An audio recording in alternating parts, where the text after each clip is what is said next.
Well, Black Friday is just days away, followed soon after by Cyber Monday. And whether you're shopping online or in person, bargain hunters need to be aware of some scams that are masquerading as deals. And joining us now in studio with some tips on hopefully how to avoid becoming a victim is Neesha Hothi, the Better Business Bureau's Director of Marketing and Communications. So welcome and thanks for coming in. Thank you for having me. All right. So a lot of deals are already, I'm getting advertisements in my email inbox all the time. So what do we need to keep in mind as we start to look for some of these deals? Well, I mean, the first is really shop with reputable dealers, right?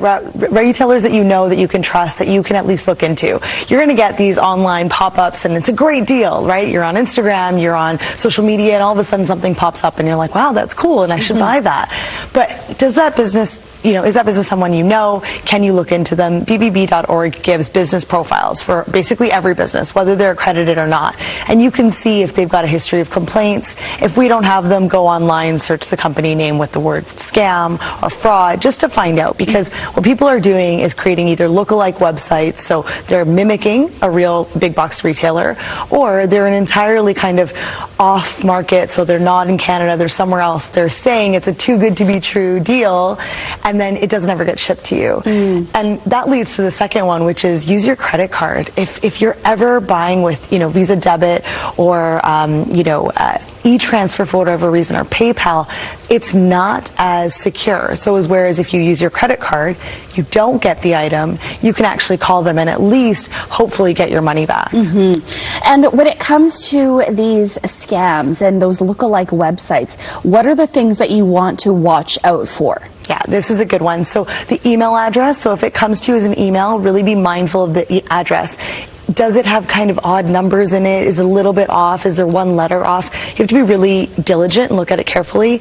Another way to backtrack that is to go to the retailer's website or their flyer, look for that same sale somewhere else, because if it's been sent to you, it should be somewhere else. You should be able to find it. The other is the website itself. When you go to buy, it should be HTTPS. So it's a secure link. And if it's not, that means that it's an open kind of portal. And I don't know enough about the IT side of things, but I can say that you want to be using your credit card somewhere secure, right? Yeah. So if it doesn't have that lock symbol in the URL, like if it doesn't have HTTPS, don't continue the transaction. It's not secure. That's a great tip. I didn't even know about that. Yeah. And I guess the other part of trying to avoid these scams is to have a bit of a plan going into your holiday shopping. So what are some of the key points we want to keep in mind? Yeah, absolutely. I mean, over 50% of Canadians right now are looking for sales, but about 40% are also setting a budget. And that's the smart thing to do, is that you want to go in with a list of what are you looking for? What do you really need? Or maybe it's a want that you've really been after for a long time. Go for it. But also, what is your budget along with that? And then make sure you're kind of sticking to that budget. And then be really smart about it. Do your research. Really look at those flyers. Try to get price matching if you can. There are still retailers that do that. And so, maximize your savings if you can, but it takes a little bit of pre-planning. Don't go into the store and impulse buy everything that looks like a great deal, because then we walk out with a really big cart and a really big bill. Yeah, for sure. And are there any of those more traditional scams that are still happening? The ones that you see year after year that people should just maybe be aware of? Yeah, absolutely. I mean, online scams account for over 30% of the scams that we see. So really, the online environment is where you need to be the most careful. But there's also things like the inflationary pricing. So for example, you'll see a discount of 75%. You're like, oh my God, wow. But the original price has been inflated. So you actually have to go and be, again, mindful and diligent and check, like, what was this last week? And then decide. And if you do end up having a bad experience, say it's a lookalike website or something, can you report that then to the Better Business Bureau? Absolutely. So we have something called Scam Tracker. So it's bbb.org/scam tracker.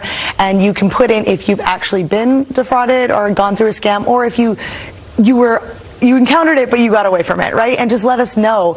And I always akin it to being in traffic. If you see an accident and you call into the radio station, you're protecting the next person. So when you do that, you're helping us protect consumers. We can come on the radio, we can come on media and share, hey, this is what's happening to other Canadians. And so you're protecting the next person. All right. Really important to act as a community and protect each other. Absolutely. All right. Neesha, thank you so much for joining us. Some great tips. Thank you for having me. HTTPS. Yeah. Awesome. All right. Stay with us. We'll be right back.